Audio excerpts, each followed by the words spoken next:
All right, we're in Revelation 21 and 22 this morning. Revelation 21 and 22. This is the last of three parts on the eternal state. So we're looking at the eternal state still in Revelation 21 and 22.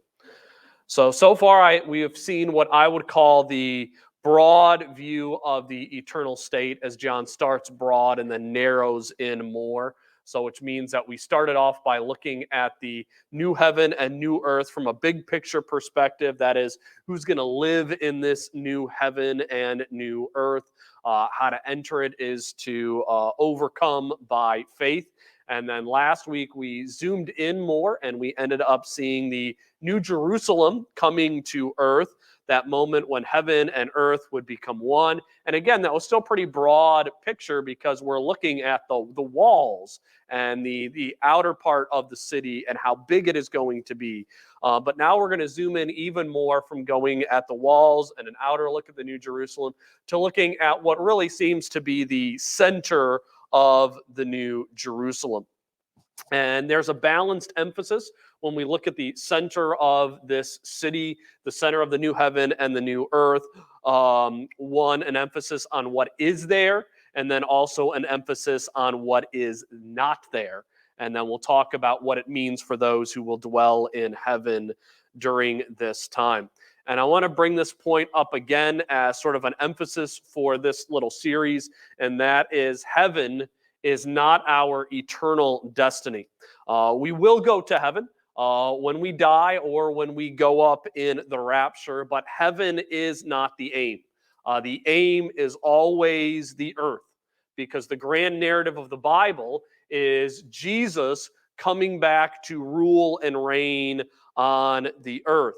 First, through the establishment of his kingdom, which will take place in the millennial kingdom when he rules in Jerusalem. It will be the Sabbath for this time period of history.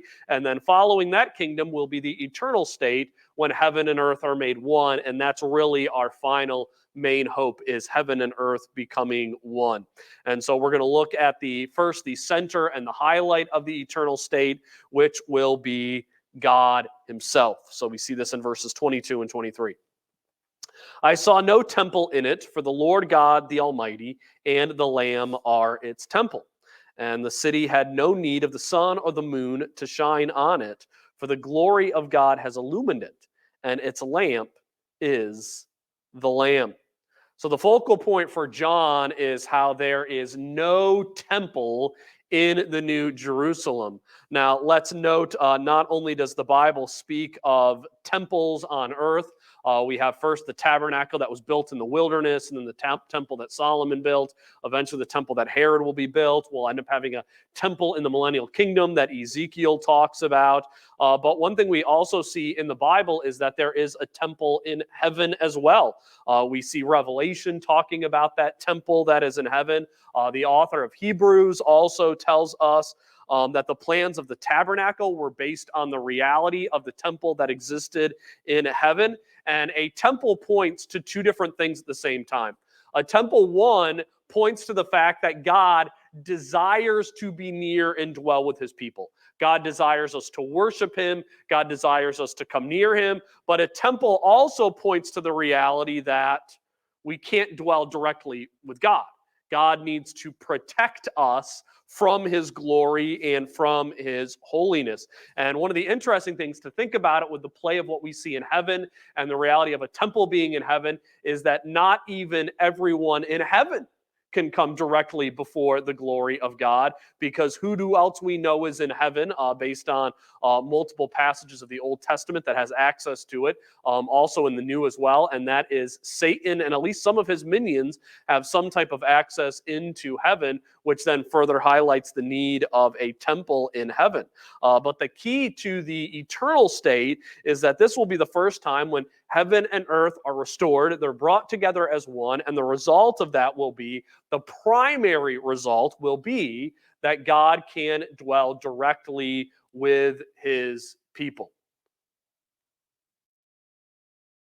All in heaven will have direct access to God in the New Jerusalem. And I believe this is pointing to both humans who were made in his image and angels who are his direct creation and called the sons of God in the Old Testament. So once Satan and all disbelievers are separated into the lake of fire, at that point there will be no purpose for a temple on heaven or on earth. And so God will be able to dwell directly with his people. So no temple, what it points to is what you could say is a continual, immediate access with God, to such a point that His glory will be throughout the world in a way that even if you wanted to, which we never could, but you couldn't even escape the glory of God. It is inescapable in the new heaven and the new earth. And we see God the Father, God the Son as the lamp, the light for the new heaven and the new earth, sharing in glory together. I wonder if, because we typically are looking for the Father, the Son, and the Spirit, if maybe the light itself and that illumination is picturing the Spirit's presence in the eternal state. We can't say for sure, but the key is that we will have instantaneous access to God in a way that could never happen on earth. It will be pure fellowship, and fellowship that will be between man and man, angel and angel, God and man, God and angel, man and angel. We will all be in perfect unity and friendship and full fellowship together. And so that's what the idea of no temple is meant to bring about. But not only is there no temple, but also there is no sun or moon, and I would guess stars along with that as well. And this is important for a couple of reasons, one we might not think of. But first, the more obvious reason that points to is that the glory of God will cover the earth as it never has before. The entire world will be lit not by the sun, but by the pure, unfiltered glory of God. If we think about sun and how wonderful sunlight is, at the same time, there's a lot of problems with sunlight. And so in the eternal state, we will have a light that brings no cancer, a light that brings no droughts, a light that will never result in sunburn. It will bring the purest light and love imaginable, because the light of the world will be the glory of God. So the first thing that the lack of sun points to is the fact that God's presence will permeate the world in a way that it never could before.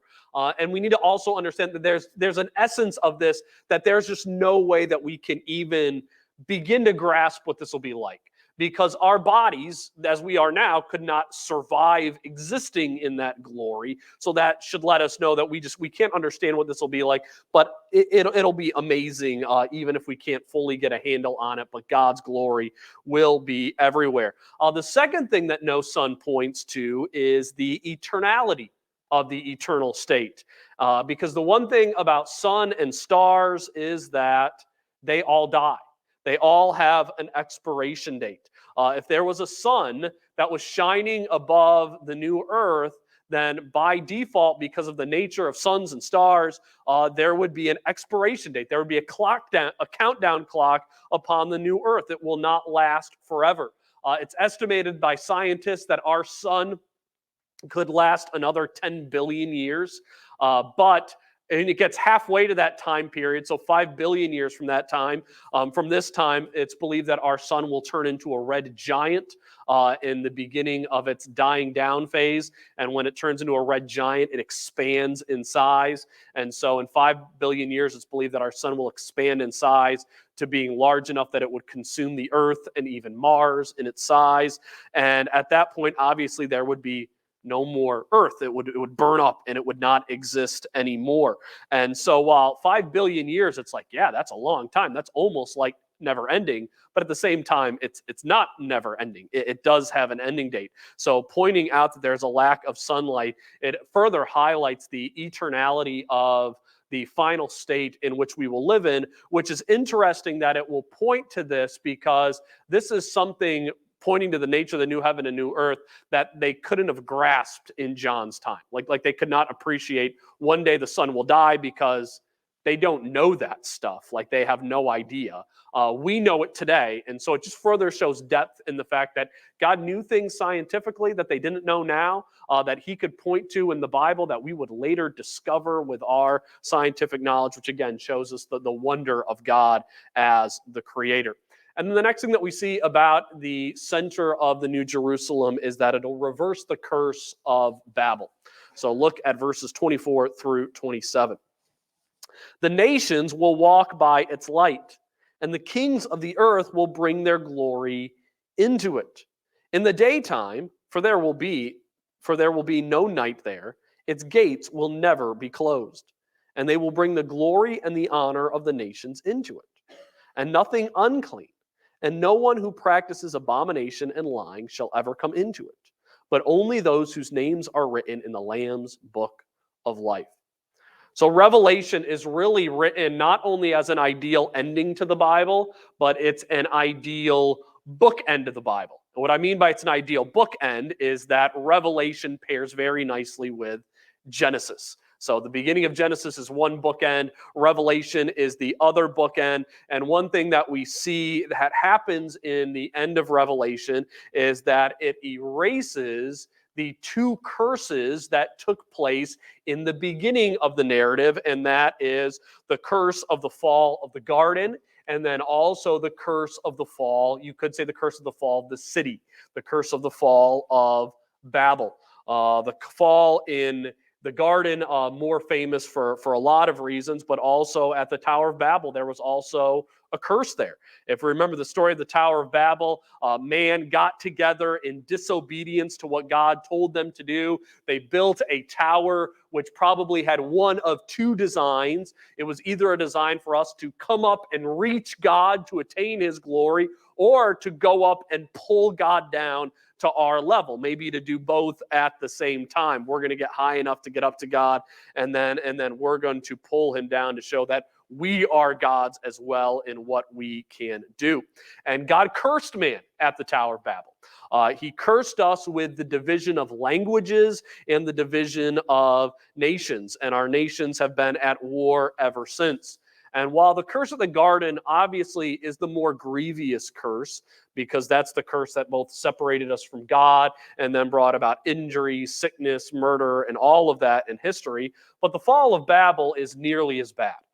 Because we have all of the wars between nations, racism between people over the most idiotic of things. If you think about it, any reason to hate people over the amount of pigment they have in the skin or the dialect and the way that they talk, like, it's all just stupid. And we hate people for these stupid reasons, and that is part of the curse of Babel.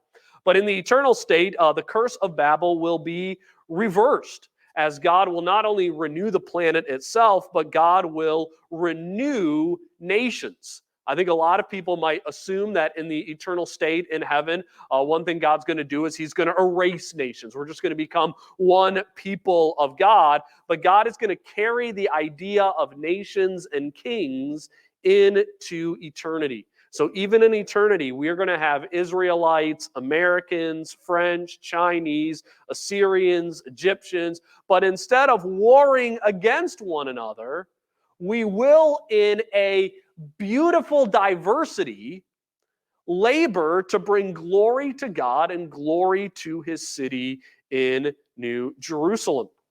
Now, a lot has been made by scholars and students of the Bible as to who will make up these nations in the New Jerusalem. Robert Thomas, in his commentary on Revelation, lists 9 historical options that have been given for who these nations are in his commentary. And out of those 9 options, I don't think he even states the view that I think is probably most likely. So you could say it's 10, but I'm going to give my view and then also what I think is out of those 9, the other one that is most probable. So my view, my guess as to this is that the nations reflect the fact that everyone will have a residence in both the New Jerusalem and outside the New Jerusalem. So we'll be able to come together, live in our home in the New Jerusalem, be together to celebrate all those feasts, look back to what happened with Passover and celebrate the works of Christ, look back to the Feast of Tabernacles and celebrate that. But then we can go out of our residence and then we can live dispersed throughout the entire world as all of these nations. And if you're a Jew, you're probably just going to spend all of your time in the New Jerusalem. That will be your residence all year round. But if you're a citizen of the world, you'll have two residences. You'll be part of the nations, and then you'll bring all the goodness of the world into the New Jerusalem, and you'll have a there as well. So that's what that's speaking to. The second option is that the New Jerusalem is made up of those who are part of Israel and part of the church. So if you're in Israel, if you're in the church, if you're the wife and the bride of the Lamb, if you're represented by the 12 tribes of Israel or represented by the 12 apostles of the church, you dwell in the New Jerusalem. And the nations are all those who believed in the coming Messiah or the past work of the Messiah who were not part of Israel or the church. And you may think, how could somebody believe in, the coming Messiah or the past work of the Messiah and not be part of Israel and the church? Well, there are a couple of clear times where if you believed, you would not be part of Israel or the church. One is before the call of Abraham. All of everybody who believed before the call of Abraham, not in the church, because the church isn't established till Acts 2, not part of Israel, because Israel didn't start until the call of Abraham. So everybody who believed from Adam until the time period of Abraham, those would all be not in Israel or the church. And then the third time is that starting with the tribulation, you'll have 144,000 believing Israelites, but then you'll also have a great multitude of Gentiles who believe in Jesus during the tribulation period, but the church is already taken up to glory, so they're not part of the church. And then you'll have the entire millennial kingdom, and if you think of people, there will be people who will basically live the entirety of the millennial kingdom. They'll be born early on in it, and they will live throughout the whole thing, if they live as long as people lived before the fall.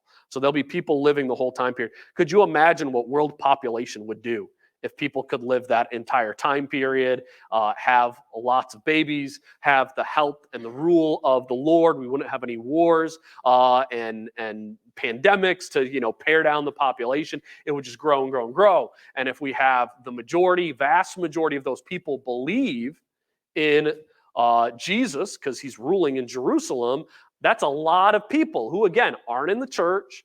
They aren't in Israel, but they're believers in the Messiah. So all of those people would be added to the nations. So then the nations, the people who live outside of the New Jerusalem and populate the entire world, are those who believed before the call of Abraham or who believed after the rapture of the church. Those would be the people who live in that time period but just don't have residence in the New Jerusalem. So I think those are the two options. It's either pointing to the fact that everyone will have residence in the New Jerusalem and outside of the New Jerusalem, or the New Jerusalem is for Israel and the church, and the world is for everybody outside of Israel and the church, which could, if you think about the millennial kingdom, could end up being a real lot of people. It could be a ton of people during that time period.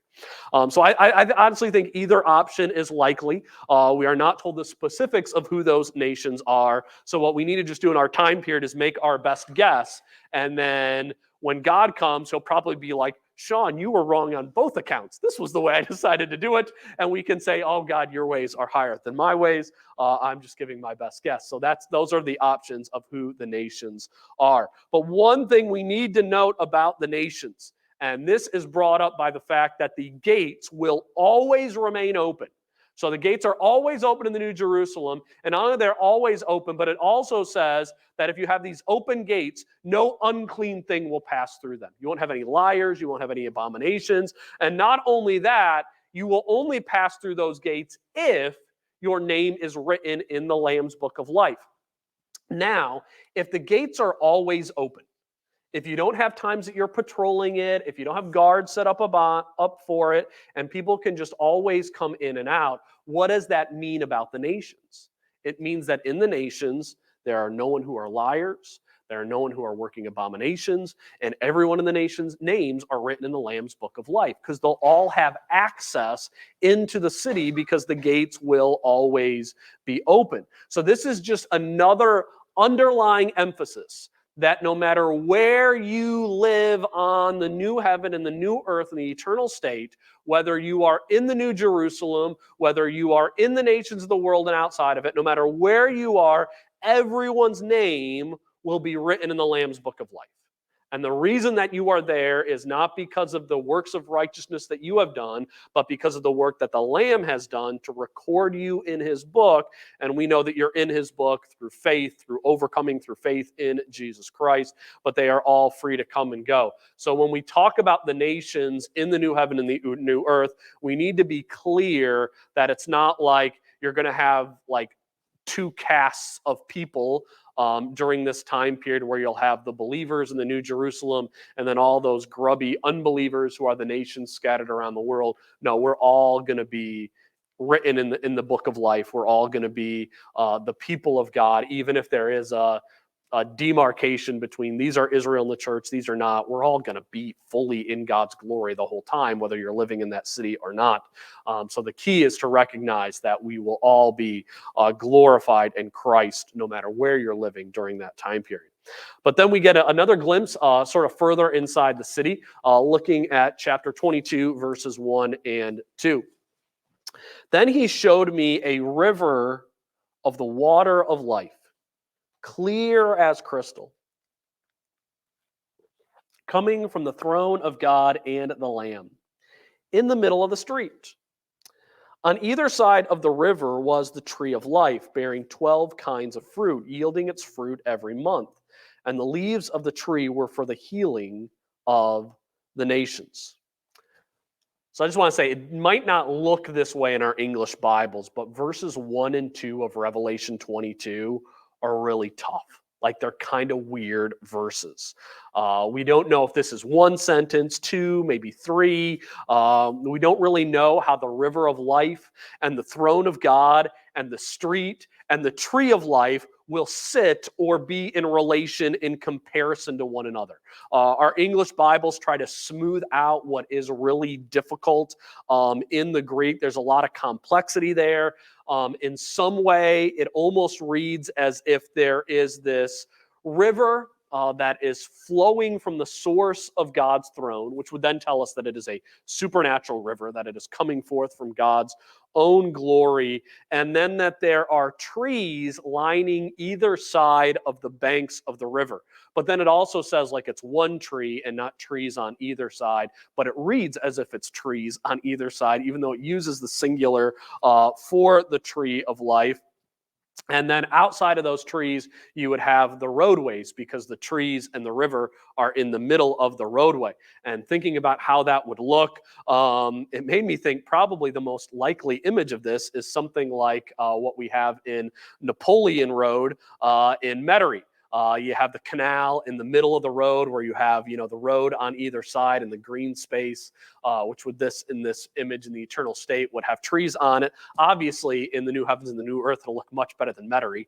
We're not in any way saying that, Metairie is glory in heaven. No way whatsoever. It will look better than that. But it's maybe that kind of a layout. But again, it's worded in a way that's really difficult. It's almost worded in a way that John is seeing something and he's like, there's nothing like this on earth, and I really don't know how to put this into words. That's almost the way that it comes across with the complexities of it. So in some ways, we got to say, I know these things will be there, but how they'll interact with each other, how one will sit next to the other, or so forth, we can't really know, because it seems like they're going to go together in a way that things don't go together right now. Well, one key is that the tree bears 12 fruit. Notice in the New American Standard Bible, the word kind is in italics. It's added by translators. So there is a possibility that the 12 fruit is a way not to talk about there's different kinds of fruit growing from the tree, but it's a way to point to the fact that the tree is always bearing fruit. Because how many months do we have in a year? We have 12 months. So it's, and 12 also talks about fullness very often in the Bible. So it's meant to be, I think, the picture of the fact that the tree will always be full of fruit all year round. It will always be available for people to come and pick from it and eat. So it's the idea of having a tree that has continual life that will be free and available for people to eat from at all times. And this tree is also not only for our own goodness and ourselves individually and our relationships with others individually, but we also read that its leaves are healing for the nations. So it's good for entire nations and people groups. Now, a word on healing. Because I don't know about you, but if I hear the word healing, what do I first need to be in a state of before I need healing? You need to be sick. If you're healing, you need to have some type of brokenness, sickness, or sin in order to need healing. Well, so did a little study on this Greek word for healing. It's the Greek word from which we get our English word therapy. So it's that same word of therapy. But the word can mean healing from sickness. The word can also mean whatever you need to make you whole. So it's the idea of if someone or something's lacking something, and they need one more thing to make them whole and complete.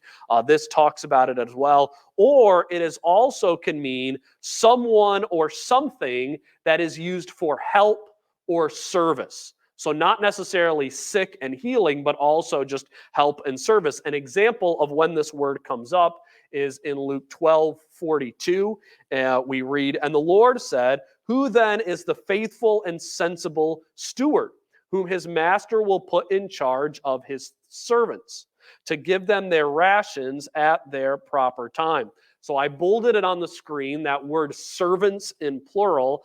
This is that same word for therapy that we see in Revelation. And sort of the funny thing in the Greek is it reads, "His master will put him in charge of his therapists." So it's like, we need lots of therapists and to help. But the idea is more that the tree of life will not bring healing to those who are sick, but the tree of life will be beneficial. It'll be help to bring wholeness to our lives. It'll be a help to the nations. So it's not saying that there is a fault or something broken in the nations that need to be fixed, but it more pictures, and this is a cool thing if you want to think about it, that is the eternal state should not be seen as the end, but the eternal state should be seen as the beginning of a whole new journey of life. And what I mean by that is the way we begin the eternal state will not be a static state of existence upon which we will always be the same for all eternity. But this is more picturing the idea that the eternal state will be our starting point of perfection and holiness, but then we'll even be able to build upon and develop during that eternal state. And so the tree of life will help us in that continuous improving and developing and getting better throughout that time, as we will find greater and greater ways as nations to come into the New Jerusalem to give more ways to glorify God and to serve others in his image. So the tree of life will function as a way to be helpful and to be beneficial in the progress of individuals and the nations of the world. And let's also note that the river of life will flow from God's throne, and there will be no temple. So when we talk about the waters of the river of life, when we talk about the tree of life, the source of the life of the tree of life is God, because the life of the tree of life is coming from the waters of life, and that is not just standard water, but that's water flowing directly from God's glory. So the life that's in that tree, that's in that water, will be life that is coming from God himself, that he will be the source of life. So you could say that we'll continue to live through all eternity by eating of that tree of life, by drinking of that water of life, but who's bringing the life into that water? But it will be God himself. So we'll be living for eternity And it's like, how can a body continue to live for eternity? Well, we'll be living off the life of God. And so that's what it's picturing by this river and this tree here. This is another one of the places where I see the prophecies of Ezekiel and his temple as very different from what's going to happen in the eternal state. Because in the temple, you don't have the waters coming miraculously from the throne of God, but the kingdom of the priests has the waters coming from underneath the temple, but they read as if they're just regular waters, like it's just going to be another river that has a source from Jerusalem during that time period. Well, in the eternal state, it's going to be miraculous waters from God's glory. Now we end our look at the eternal state by again highlighting that this rule will be eternal. Verses 3-5. There will no longer be any curse, and the throne of God and of the Lamb will be in it. And his bondservants will serve him, and they will see his face, and his name will be on their forehead. And there will no longer be any night, and they will not have need of the light of a lamp, nor the light of the sun. But the Lord God will illumine them, and they will reign forever and ever. So first, let's make note that verse 3 follows verse 2. Which should immediately clear up any kind of confusion about the healing of the leaves being because of sickness or defect. Because we know that won't be the case, because if there's no curse in the eternal state, there won't be sin, there won't be defect, there won't be sickness, because there won't be any curse there as well. But I think the whole point of verses 3-5 is to highlight the eternal nature of the eternal state. This is why we call it eternal. This is about its duration. There will be no death. There will be no end. And God will reign in the eternal state, pointing us toward the fact that God will reign forever and ever. It will be a perfect reign that will never end, that will be entirely rooted and founded in God himself. The reason there will not be a curse in the eternal state is because God and the Lamb will be ruling upon the throne. It's kind of worded as if to say the very idea that sin could slither into the eternal state will never be possible here, because God's presence will always be warding off the possibility that death or the curse will come into the eternal state. So there'll never be a point when you're living in the New Jerusalem, when you're walking up to the tree of life, that you'll have a snake slither in the grass and come up to you and say, "Did God really say that?" That will never happen in the eternal state. Our reign will go from eternity to eternity because God will illuminate it in day after day of pure light. Now, I got to be honest, when I read verse 5, part of me thinks that sounds exhausting, that there'll be no light. I don't know about you, but I enjoy going to sleep.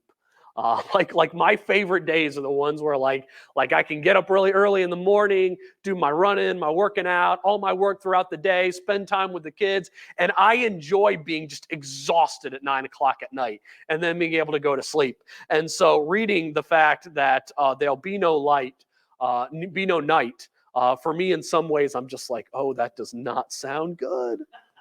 Like, I like sleeping. I like nighttime. But then I need to remind myself that I'll have a resurrected body. And so you will have resurrected bodies. And so it will be a whole new ballgame. So we will not need to live with the day and night cycle. We will not need to shut our bodies off and basically die for a period of 6 to 8 hours. But we'll be able to continue to live forever in our eternal state. So even if it sounds exhausting now, we need to remember we'll have these wonderful resurrected bodies. And then the final state of the eternal state goes back to what will we be doing during this time period, during all of these continuous days. And that is, we will be serving God's glory forever. It's emphasized here that we will be servants who are serving.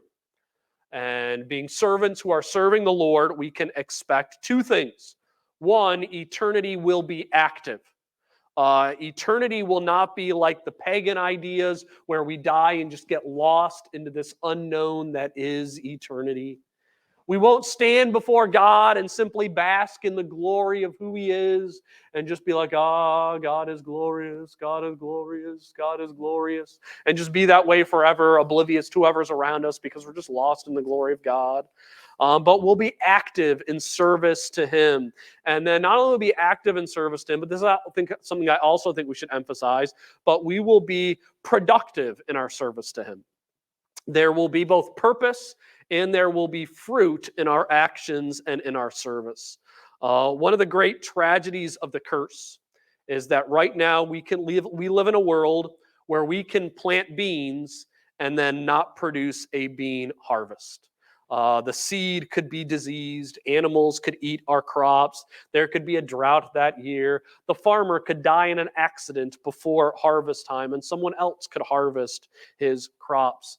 There are countless asterisks that follow up that proverb that you will reap what you sow. Because you know what? A lot of times in this world, we sow things, but then we don't get to reap what we sow. We work hard and then we don't get to enjoy the fruit of our labor. We think we're going to grow fruit, but instead all we're growing is thorns. It happens so often in life, but the glory of erasing the curse at the garden and serving the Lord is that when we're active in service to the Lord in the eternal state, what are we always going to produce? We're always going to get the fruit. We're always going to get the productivity. It's always going to be awesome in what comes about. So let's wrap up these 3 weeks in the eternal state. So what can we say we know about our eternity with Jesus Christ? The first thing we know is that the Lamb, God will be the center of the eternal state. That is key. God will be the center of everything. The second thing we know is that it'll be a new existence, the likes of which no one has ever experienced, because it'll be the merging of earth and heaven together. The third thing that we know is that there will be a beautiful unity and diversity. That'll be a wonder to experience. There'll be a unity because we're all written in the Lamb's book of life. We're all glorifying God, but then there'll be nations and there'll be the productivity of an entire world, which will be awesome. Israelites will still be Israelites. The church will still be the church. The different nations will still be different nations. The fourth thing we know about it is that it will be a glorious time. It'll be glorious from the light of God Himself, from the stones that make up the New Jerusalem to the tree of life. It will be a glorious and wonderful place to be. But notice that we don't get to those glorious things about the state until we've first seen God as the center, that will have a new type of existence. There'll be a unity in the way that we live together. So the type of things we think about like physically with heaven, those are like down a little bit. Like it's going to be awesome, but not top billing. The fifth thing about the eternal state is that there'll be no sin, which again highlights how good it will be. There will be no clouds on the horizon when it comes to the glory of God. And then the sixth thing is that we'll be active and productive. During the eternal state, it will not be a static time where how it'll be at the beginning, it'll just be monotonous for all eternity, but we'll be active in the way that we serve the Lord. And then the final aspect of the eternal state is that it will be eternal. It will go on forever and ever. So we should live in anticipation of the dwelling with God and Christ forever when heaven and earth become one, and that should be our hope.